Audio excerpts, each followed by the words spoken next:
जहां मेरा पति दे रहा मैं तो मारूंगा।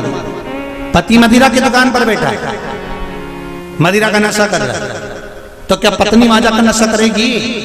अरे बोलो जम के नहीं। शिव महापुराण का ये संवाद याद रखना।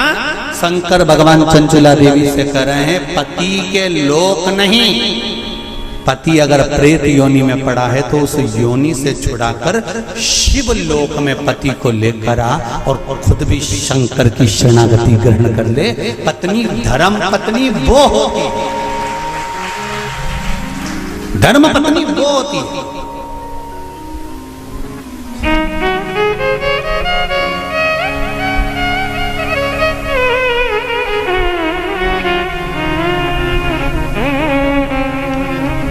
नहीं,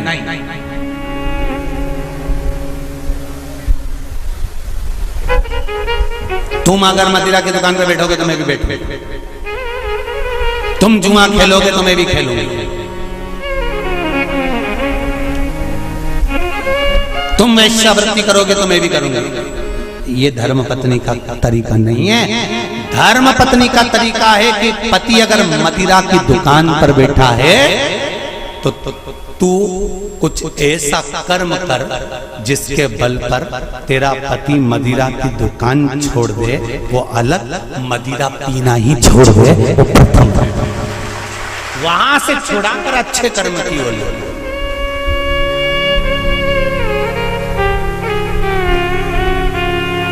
ये दुबे जी भी बैठे हैं कथा में और ये बोरबन जी भी बैठे होंगे महाराज, और ये सत्यता की बात कर रहे हैं हम दुबे जी को भी और रामकिशोर जी।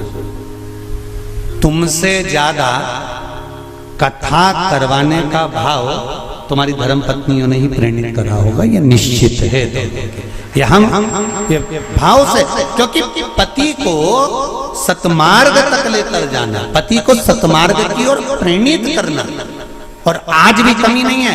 सावन का महीना चल रहा है, आज भी जितने लोग आस्था चैनल पर कथा सुन रहे हैं, फेसबुक यूट्यूब पर कथा सुन रहे हैं, मेरा विश्वास कहता है कि घर की माताएं, घर की धर्म पत्नियां अपने पति से एक बार तो कहती होंगी, सुनो जी सावन का महीना चल रहा है, आज अपनी छुट्टी है, एक काम करते हैं 2 लोटा पानी लेते हैं और ले जाकर समर्पित कर देते हैं। सुनो आज छुट्टी है, एक बेलपत्र बाबा को चढ़ा देते हैं। आज छुट्टी है, एक काम करते हैं, हो सकता है सोमवार के दिन हमको ऑफिस जाना पड़े, हो सकता है सोमवार के दिन हमारा वर्किंग डे रहे, इसलिए काम करते हैं, रविवार आ रहा है, शनिवार आ रहा है, कोई छुट्टी का दिन आ रहा है, अपन एक काम करते हैं शंकर का अभिषेक करवा लेते हैं। किसी ब्राह्मण को घर में बुलाएं, शिव जी का अनुष्ठान करवा लें, शंकर का अभिषेक करवा लें, पूजन करवा लेते हैं। एक काम करते हैं, चलो अपन शिव के धाम चलते हैं। ये धर्म पत्नी अपने पति को प्रेरणा देकर कहीं ना कहीं सतमार्ग की ओर जोड़ देती है, उसको धर्म पत्नी कहते हैं। वो तो कहीं कहीं की ऐसी जगदम्बा होती है,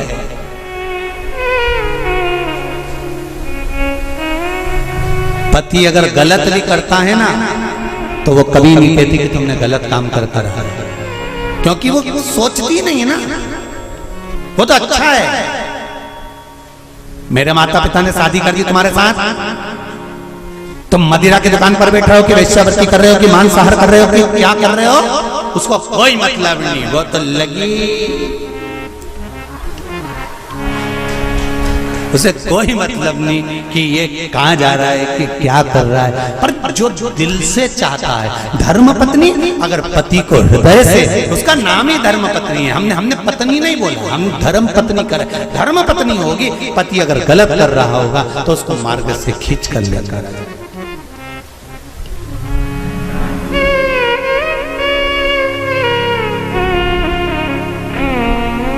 अब देखिए कितना सुंदर संवाद। चौसर खेल रहे थे पांडव चौसर खेल रहे थे। द्रौपदी से पूछा गया, क्यों द्रौपदी, तुम्हारे पति जुआ खेल रहे थे और तुमने उसको मार्ग नहीं दिखाया, सतमार्ग नहीं बताया, तुम धर्म पत्नी हो द्रौपदी, सतियों की गिनती में आता है तुम्हारा नाम, और तुम तुम्हारे पतियों को गलत मार्ग से निकाल कर नहीं लाई। द्रौपदी कहने लगी, मुझे तो मालूम ही नहीं था पहली बात तो ये कि मैं अंदर केश सुलझा रही थी, जब मेरे केश पकड़ कर खींच कर लाया गया और भरी सभा में लाकर खड़ा करा गया, तब मुझे मालूम पड़ा कि मेरे पति चौसर खेल रहे हैं, जुआ खेल रहे हैं। और मैंने हाथ जोड़कर निवेदन करा, तुम ये क्या कर रहे हो,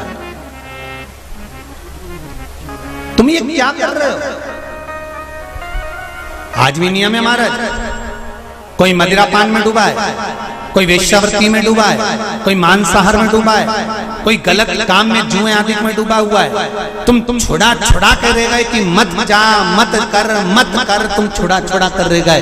तो शिव महापुराण का एक बड़ा सुंदर भाव वर्णन करा गया हमारा, बड़ा सुंदर भाव। महाराज शमी के 5 पत्ते, बेलपत्री के 5 पत्ते, बेर के 5 पत्ते, क्या क्या चीज है जरा जम के बोलो। शमी के 5 पत्ते, बेर के 5 पत्ते और बेलपत्री के 5 पत्ते। महाराज श्रावण महीने की दोनों अष्टमियों में से कोई भी अष्टमी, ये भी जरूरी नहीं है कि सोमवार की ही अष्टमी थी, श्रावण महीने की दोनों अष्टमियों में से कोई भी अष्टमी को बेर के पत्ते पर लाल चंदन, बेलपत्री के पत्ते पर पीला चंदन, शमी के पत्र पर केवल कोई चंदन लगाने की जरूरत नहीं, सादा केवल एकदम कुछ भी उसमें लगाकर नहीं, सिंपल। पहले लाल चंदन वाले पत्ते, फिर बेलपत्री के पत्ते, फिर शमी के पत्ते शिवलिंग के ऊपर समर्पित कर कर उसको उठाकर वापस लाकर बेलपत्री के पेड़ के नीचे ही 1 लोटा जल समर्पित कर कर पहले पत्ते चढ़ा देंगे, फिर लोटा भर जल समर्पित कर देंगे। उसी चढ़े हुए पत्तों में से 5 बेलपत्र को लेकर अपने घर जावे और अवधूतेश्वर महादेव, कौन से महादेव, अवधूतेश्वर महादेव। ये अवधूतेश्वर महादेव कौन से हैं? आपको कथा में कई बार वर्णन करा गया है। शंकर भगवान को क्रोध आया, ब्रह्मा जी ने क्रोध को लिया, समुद्र में डाला। उस रूप को क्रोध का एक रूप था, क्योंकि जो मदिरा पान करने वाले होते हैं, व्यसन करने वाले होते हैं, गलत काम करने वाले होते हैं, इनको सुधार करे जाओ। जितना तुम समझाओगे ये उतना बबूला होंगे। तुम बच्चों से कहोगे गलत लड़के के साथ रह रहा मत रहे, तो और ज्यादा क्रोध करेगा, और चिड़चिड़ करेगा, और अपशब्द कहेगा। तो ये क्रोध को संयमित कर दे। अवधूतेश्वर महादेव, अवधूतेश्वर महादेव का स्मरण कर 5 पत्तों को लेकर आइए। कुछ समय बाद जैसा जैसा समय की अनुकूलता मिले, आप किसी मदिरा का पान करने वाले या किसी व्यक्ति को वो पत्ते दोगे या प्रसाद के रूप में दो तो अच्छी बात है, नहीं तो उस पत्ते का थोड़ा थोड़ा भाग भी प्रतिदिन मात्र 21 दिन तक अगर थोड़ा थोड़ा भाग भी दे दिया जाए तो धीरे धीरे धीरे धीरे मदिरा पान, व्यसन, गलत आदतें छूटना प्रारंभ हो जाती है और वो शंकर की शरणागति ग्रहण करते हैं। महाराज शिव अर्चना, ये तो अभी अभी लोगों की थोड़ी सी सोच गलत हो गई। ये दुनिया के लोगों को ये तो मालूम नहीं है भगवान शंकर के लिए। हाँ, शंकर भगवान के पास में भांग रहती है, शंकर भगवान के पास में भांग रखी हुई होती है। शंकर भगवान का भांग का श्रृंगार होता है, क्योंकि उसको बूटी के रूप में, औषधि के रूप में लिया जाए।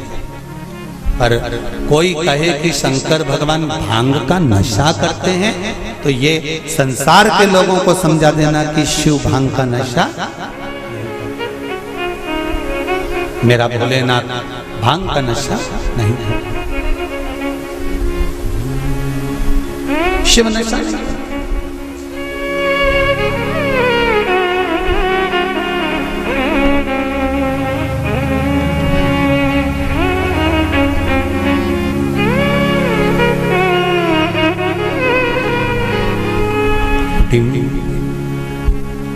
महाराज शिव भांग का नशा, शंकर औघड़ी, मेरा भोलेनाथ औघड़ दानी, और मेरा शिव जब औघड़ी, मेरा शंकर जब भोलेनाथ औघड़ी, जितनी वस्तुओं को धारण करता है ये सब औषधि के रूप में प्रयोग में है, सब औषधि। भगवान शिव की कथा कर रही है। पार्वती मैया शिव जी के संग है। द्रौपदी 5 पतियों को देख कर कहती हैं कि तुमने ये गलत कर दिया। उनको नहीं मालूम। और महाराज श्री शिवाय नमस्तुभ्यं, श्री शिवाय नमस्तुभ्यं, श्री शिवाय नमस्तुभ्यं, श्री शिवाय नमस्तुभ्यं। हर हर महादेव। शिव कथा कर रहे महाराज, भगवान शंकर का अनुमोदन कर रहा है, स्मरण कर रहा है। कथा कहती है यदि गलत मार्ग पर पति गया है तो उसको सत मार्ग पर लेकर आए।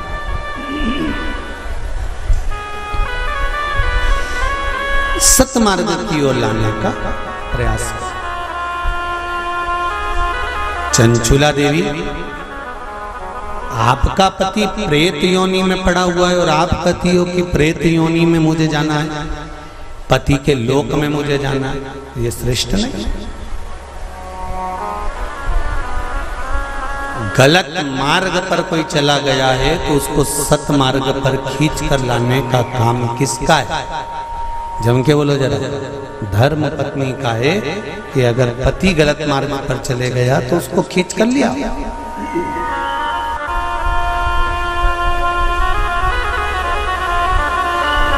यदि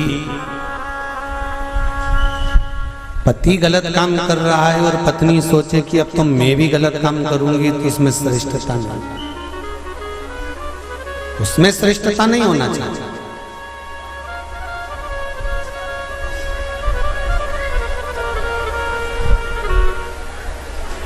अब मेरे उघड़दानी मेरे भोलेनाथ ने कहा, चंचुला तुम्हारा पति प्रेत योनि में पड़ा हुआ है, केवल एक धर्म पत्नी ऐसी होती है जो पति को प्रेत योनि से भी छुड़वा सकती है। श्रावण शिव महापुराण की कथा बड़े ध्यान से सुनना मेरी जीजियों, स्मरण करिएगा जरा कि धर्म पत्नी में वो बल होता है कि पति को प्रेत योनि से भी छुड़ाकर बाहर कर सकती है धर्म पत्नी। धर्म पत्नी।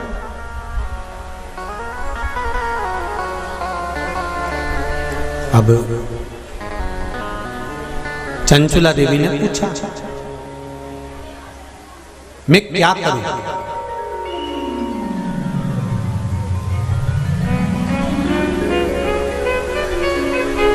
शंभो शरणे करी मांगो घड़ी घड़ी दुख कारो दया करी निदर्शन आपो।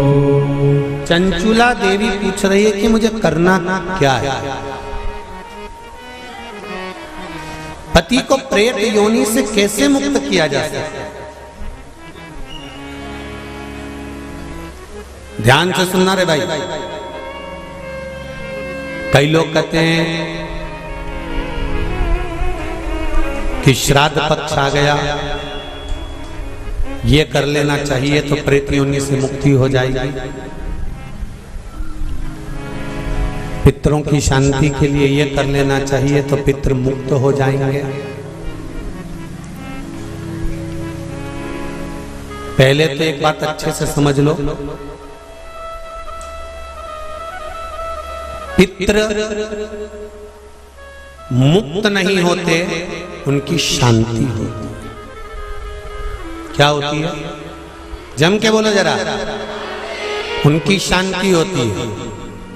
जब आप किसी तीर्थ में स्नान कर रहे हो, जब आप किसी तीर्थ में हो, स्नान कर रहे हो, पुण्य कर रहे हो, सत्कर्म कर रहे हो, भजन कर रहे हो, कीर्तन कर रहे हो, मंत्र जाप कर रहे हो, तो उसका एक अंश, एक भाग हमारे पूर्वजों के खाते में, हमारे पितरों के खाते में जाता है,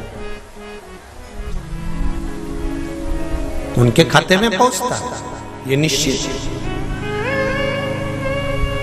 आपने किसी ब्राह्मण को भोजन कराया, भले आपने पितरों के निमित्त नहीं जिमाया, कोई ब्राह्मण को एक गिलास पानी पिलाया, भले आपने पितरों के निमित्त नहीं पिलाया, पर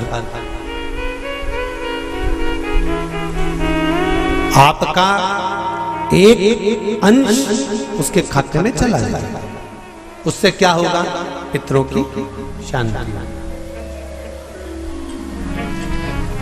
और समझ लो, गया जी में पिंडदान कर देने से क्या पितृ मुक्त हो जाते हैं? बद्रीनाथ जाकर कपाल क्रिया करने से क्या पितृ मुक्त हो जाते हैं?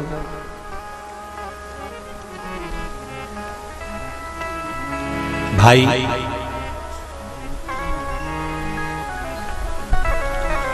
गया जी जाना तो वहां के पंडा जी से पूछना, हम यहाँ पिंडदान कर देंगे तो क्या वो मुक्त हो गए? पंडा जी कहेंगे, आप अपने पूर्वजों को गया का पिंड देकर, उनका पिंडदान कर कर आप उनको भगवान विष्णु के चरणारविंद में छोड़ गए, पर आप घर जाना तो घर पर जब जब श्राद्ध पक्ष आए तब ब्राह्मण को भोजन जरूर करो। भले तुम भूख मत देना, कौवे का मत निकालना, पर एक काम जरूर करना कि ब्राह्मण भोज कराना। उससे क्या होगा? 16 श्राद्ध में जब हमारे पितरों को, हमारे पूर्वजों को पितृलोक से छोड़ा जाता है, तो वो सबसे पहले जिस घर में रहे होते हैं, जहां उनका पिंड घर में दिया होता है, जहां रहे होते हैं, सबसे पहले वो वहां आते हैं, सबसे पहले वहां आएंगे। और अगर तुमने उनकी तिथि पर, उनके वार पर अगर आपने भोजन करा दिया है, तो उनकी मुक्तता नहीं, उनकी शांति हो जाती है।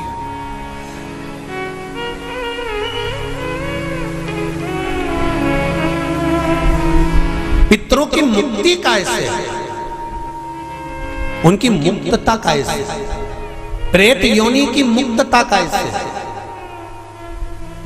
तो कहा, जैसे भगवान का नाम लेने वाला व्यक्ति दूसरा जन्म नहीं पाता, उसी तरह भगवान का जो भजन करते हैं, कीर्तन करते हैं, मंत्र जाप करते हैं, या शिव महापुराण की कथा, राम कथा, भागवत कथा, विष्णु पुराण आदि जितनी भी पुराण हम श्रवण करते हैं, हमारे श्रवण करने का एक भाग हमारे पितरों के खाते में जाता है, तो उस कथा के फल से उनकी मुक्ति हो जाती है।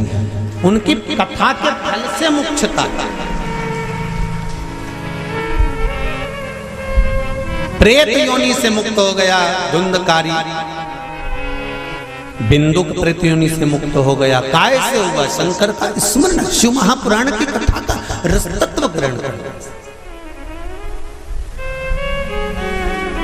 राम कथा, भागवत कथा का मात्र स्मरण करना, उससे मुक्त।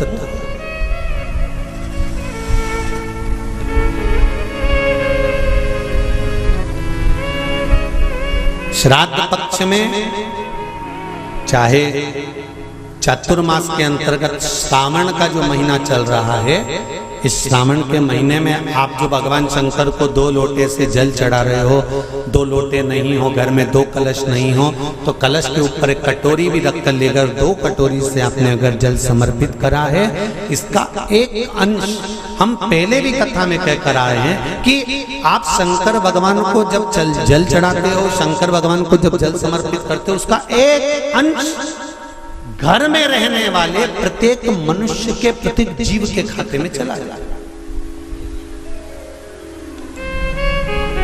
सारी समस्या का हल,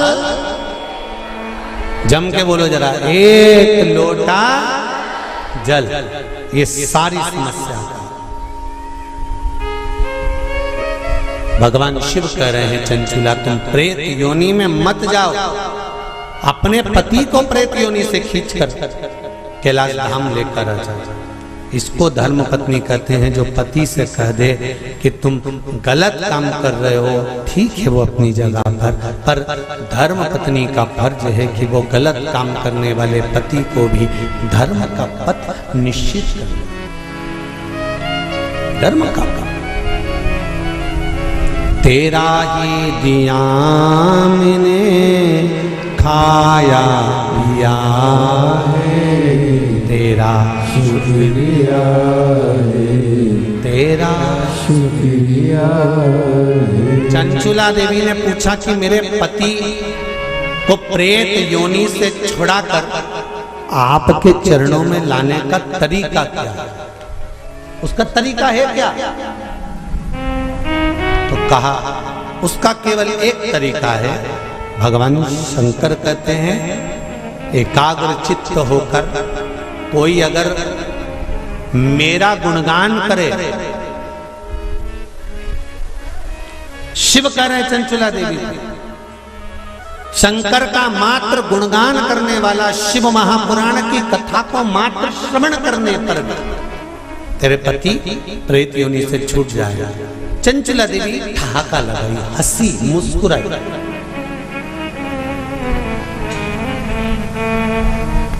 हंसी चंचुला दी।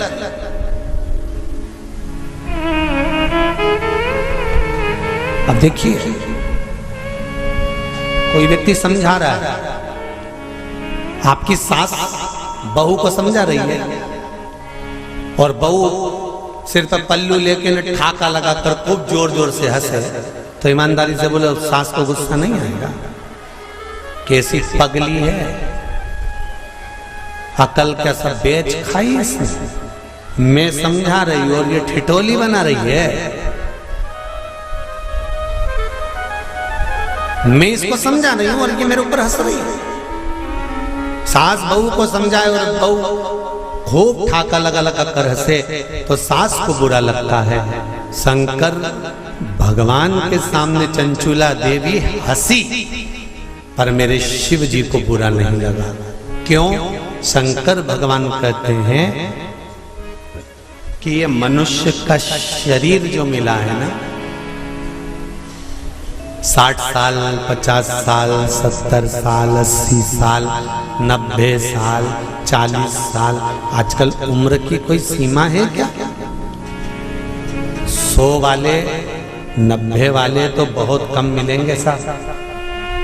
जितने भी मिलेंगे आप कहीं पर भी सूचना पाओगे 65 का था, 70 का था, 72 का था, 80 की तो बॉर्डर कबड्डी जैसे छू के आता है कहीं कहीं के। 80, 85 और 90 की बॉर्डर तो कबड्डी जैसे छू के आता है। कहीं कहीं के होते हैं जो तू करते करते वहां तक पहुंचते हैं और 80-90 की उम्र को छू के फिर आते। नहीं तो आज का जमाना तो 70 हो जाए, 80, 70, 75, 70, 75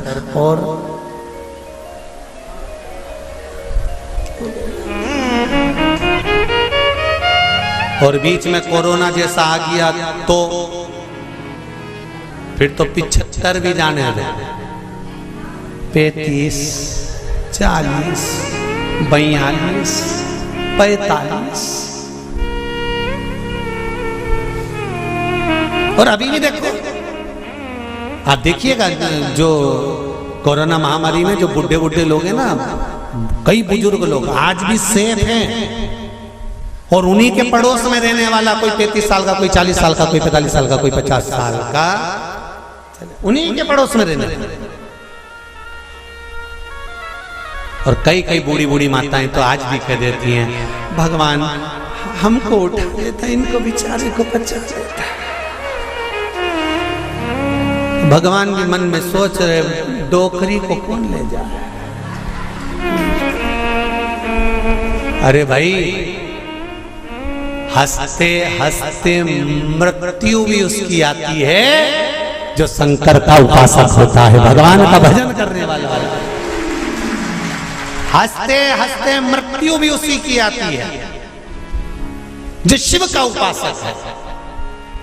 नहीं तो इंजेक्शन बॉटल और शरीर सड़ रहा है, पड़ा है, खल रहा है। बउओं ने 4 बार गोबर लीप के गीता जी सुना के नीचे सुला दिया, 3 बार गंगा जल भी पिला दिया, पर डोकरी फिर बोली चाय लिया, फिर तो पीते से अब उसका क्या,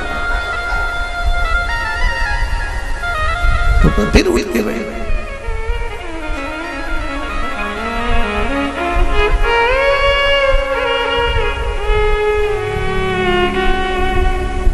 अरे भाई, तुमको अगर बगीचे का सबसे सुंदर फूल पसंद है, तुम एक से बढ़कर एक बगीचे में गए, पर फूल वही तोड़ते हो जो तुम्हें पसंद आता है। मेरा महादेव संसार में से उसी को उठाता है जो महादेव को पसंद आता है। ये शिव है जो महादेव को पसंद आता है, नहीं उठाएगा जब तक तुम चाहे गीता जी सुना दो, चाहे गंगा जल पिला दो, चाहे किसी महाराज से पूछ कर कितना भी दान करा दो। हमने गाय दान कर दी, पंडित जी को बुला के गाय भी दिलवा दी, एकादशी भी छोड़ दी, पर ये नहीं छूटी।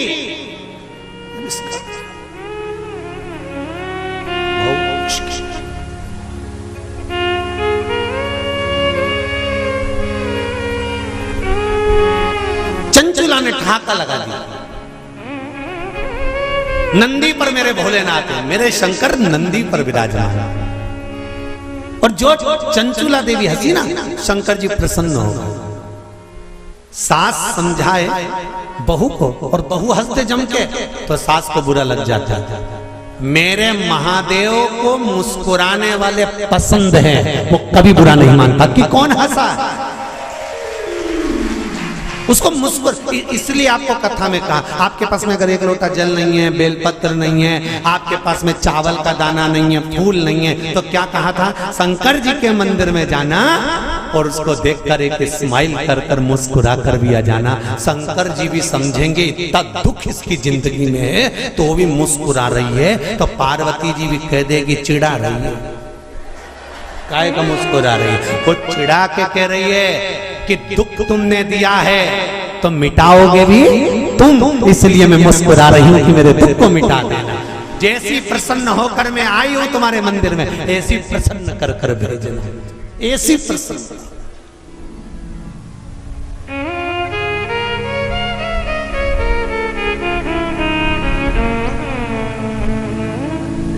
हो लिखन वाले तू हो के दयाल लिखना, मेरे हृदय अंदर सतगुरु का प्यार लिखना, हाथों पे लिखना सेवा गुरु की, पाँव पे गुरु जी का द्वार लिखना, मेरे हृदय अंदर सतगुरु दा प्यार लिखना, नैनों में लिखना दर्शन गुरु के। शिव रूपी गुरु मिल जाए तो दर्शन,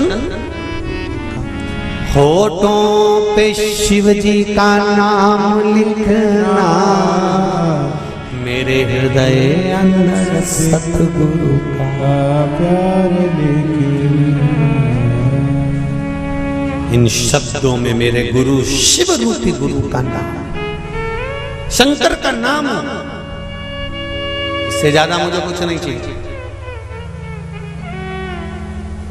इससे ज्यादा मुझे कुछ नहीं चाहिए। चंचुला देवी हंस ली, मुस्कुराई, ठाका लगाया, शंकर जी को पसंद आया।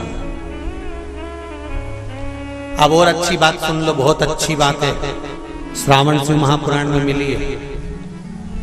वो तो ये दोनों जजमान थोड़े दमदार अच्छे मिले हैं ना, तो कथा का भी एक आनंद श्रावण के महीने में मिल रहा है। जरा देखिए, जरा सुनिएगा। सारे राक्षसों की कथा निकाल लो तुम आज घर पे जाकर, रावण को निकालना। जब जब राम के सामने आता था तो ठाका लगाता था कि नहीं लगाता था? बोलो जम के सही है कि गलत है? कंस कृष्ण भगवान के सामने आता था तो ठाका लगाता था कि नहीं लगाता था? जाने दो। पूतना, तृणावत, अघासुर, बकासुर, इनको भी, और जितने जितने जितने जितने तुम राक्षस निकाल सकते हो, तारकासुर, भस्मासुर, रावण, ये जितने जितने असुर हुए इन सब को देख लो। भस्मासुर, ये सब, और भी तुम जितने सीरियल निकाल सकते हो, नाटक, उनमें देखना। देवी मैया रक्त बीज को मारने जा रही है, रक्त बीज हंस। महिषासुर को मारने जा रही है, महिषासुर हंस। एक दो बार तो माता देवी मैया को भी थोड़ा टेंशन हुआ कि मैं इसको मारने जा रही है, हंस क्यों रहा? रावण मरने जा रहा था और मुस्कुरा रहा था, हंस रहा था, ठहाका लगाकर। आज भी रावण जलता है ना, जब कौन से मैदान में? अरे जम के तो बोलो। रावण मर के चले गया पर प्रॉपर्टी आज भी रह गई उसकी।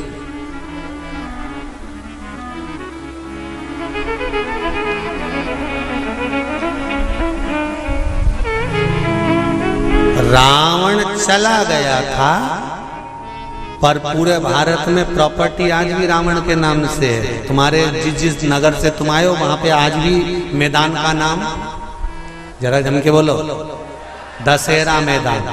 तुम्हारे यहाँ राम जी की प्रॉपर्टी, राम जी को सिद्ध करने में सालों लग गए थे। अयोध्या मेरी है, और रावण लंका में रहने के बाद भी भारत में के चले गए, यह दशहरा मैदान मेरा है। तुम्हारे नगर में कोई राम मैदान है? अरे बोलो तो जम के। कृष्ण मैदान है?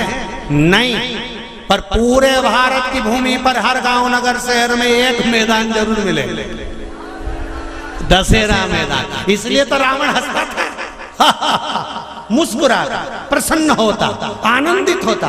तो किसी ने रावण से पूछा, क्यों रे, तू तो निपट गया, फिर प्रॉपर्टी भारत में क्या कर रही थी? रावण जहां जले उसका नाम दशहरा मैदान। राम जी का आज तक कोई मैदान नहीं कि राम मैदान, दशहरा। रावण से पूछा गया कि ये तेरा मैदान आज तक क्यों है? रावण बोला, ये मेरे मुस्कुराने का कमाल है।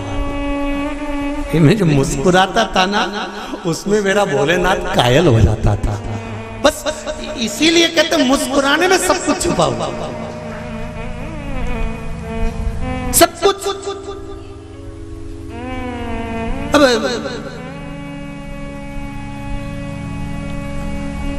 पहले हमारी आदत थी, हम सीहोर में अगर कोई शांत भी हो जाता था तो उनके यहाँ जाते थे, तो उनकी बहुएं रोती थी ना, तो वो हमको देख के चुप हो जाती थी। उनको मालूम है अगली कथा में बोल देगा। तो बहुएं चुप हो जाती थी हमको देख के। उनकी डिजाइन नहीं तो कई बहुएं ऐसी अल्ला अल्ला के रोती थी, सांस मर जाए तो खूब अल्ला अल्ला के रोए, ऐसी रोए, ऐसी रोए। तो मन में बाद में तो आता ही था कि बताओ, हमको काकी मिली थी और पहले कह रही थी कि मैंने 3 दिन से इनसे कह रही कि मेरे को गर्म चाय दे दिया करो। जब बेटों की चाय बनती है तब मुझे चाय देने आती है, तब तक चाय भी नहीं देती। और आज अल्लाह अल्लाह के रो रही हम। तो बोलो याद आएगी कि नहीं आएगी? तो अब रोने से कौन सा फायदा है? इसीलिए निवेदन है 25 लाख की गाड़ी में बैठने वाले भी एक दिन 25 रुपए के लोटे में भर के गंगा जी चले जाता।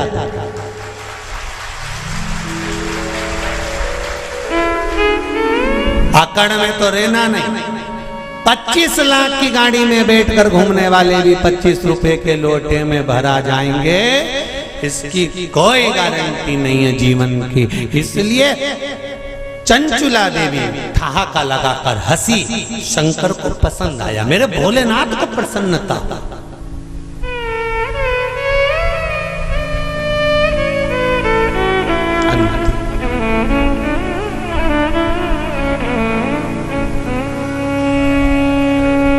मृत्यु की घड़ी में मौत तुम्हारे सामने खड़ी है और तुम्हारे चेहरे पर स्माइल होगी ना, तो